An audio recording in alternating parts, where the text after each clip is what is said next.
મહારાષ્ટ્ર નવનિર્માણ સેના એમએનએસના પ્રમુખ રાજ ઠાકરેએ સરદાર વલ્લભભાઈ પટેલ અને મોરારજી દેસાઈ વિશે કરેલા વિવાદાસ્પદ નિવેદનને લઈને ગુજરાતમાં હોબાળો મચ્યો છે। 18 જુલાઈએ એક સભામાં રાજ ઠાકરેએ આરોપ મૂક્યો કે મુંબઈને મહારાષ્ટ્રથી અલગ કરવાનો પ્રયાસ કેટલાક ગુજરાતી વેપારીઓ અને નેતાઓનો હતો।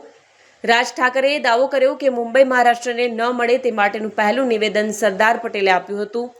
તેમણે મોરારજી દેસાઈ પર આરોપ મૂક્યો કે મહારાષ્ટ્રમાં આંદોલનો દરમિયાન તેમણે ગોળીબારના આદેશ આપી મરાઠી લોકોને મારી નાખ્યા હતા।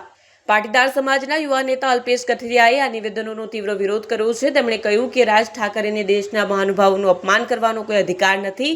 કથિરિયાએ આ નિવેદનોને મહારાષ્ટ્ર અને ગુજરાતના લોકો વચ્ચે વિખવાદ ઊભો કરવાનો પ્રયાસ ગણાવ્યો છે।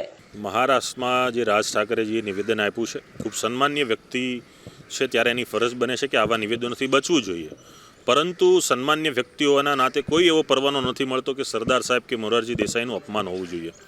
જે પ્રકારની ભાષાનો પ્રયોગ થયો છે, સરદાર સાહેબને લાંછન લાગે, મોરારજી દેસાઈનું અપમાન થાય પ્રકારનું નિવેદન સાંખી લેવામાં ન આવે।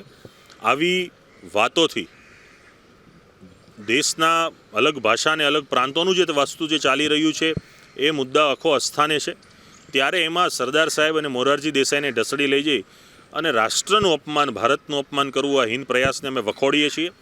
રાજ ઠાકરેજીએ જાહેરમાં આની માફી એટલા માટે માગવી જોઈએ કે આ સરદાર સાહેબનું અપમાન નથી, આ ભારત દેશનું ને આપણા રાષ્ટ્રનું એકતા અને અખંડિતતાનું અપમાન છે। અને એકતા અને અખંડિતતાની સામે કોઈ વ્યક્તિ મોટો નથી, ચાહે દેશના વડાપ્રધાન કે રાષ્ટ્રપતિ હોય, એણે પણ બંધારણીય ફરજોને ભાગ નિભાવવી પડતી હોય છે।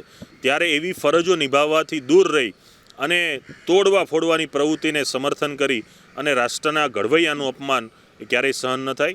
ફરીથી આપના માધ્યમથી વિનંતી છે કે આની માફી માગવી પડશે અને જે પણ ભાષાનો પ્રયોગથી મહાન પુરુષોનું અપમાન થાય છે ભવિષ્યમાં ન થાય એની કાળજી રાખવી જોઈએ। આગામી દિવસોની અંદર સમગ્ર ભારતભરમાં જે આ નિવેદનને કૃત્યના લીધે પડઘા પડ્યા છે, તમામ સંગઠનો છે, તમામ લોકો, સામાજિક સંસ્થાઓ જે કોઈ પણ આગામી લડાઈ લડશે એમાં અમારું સમર્થન રહેશે।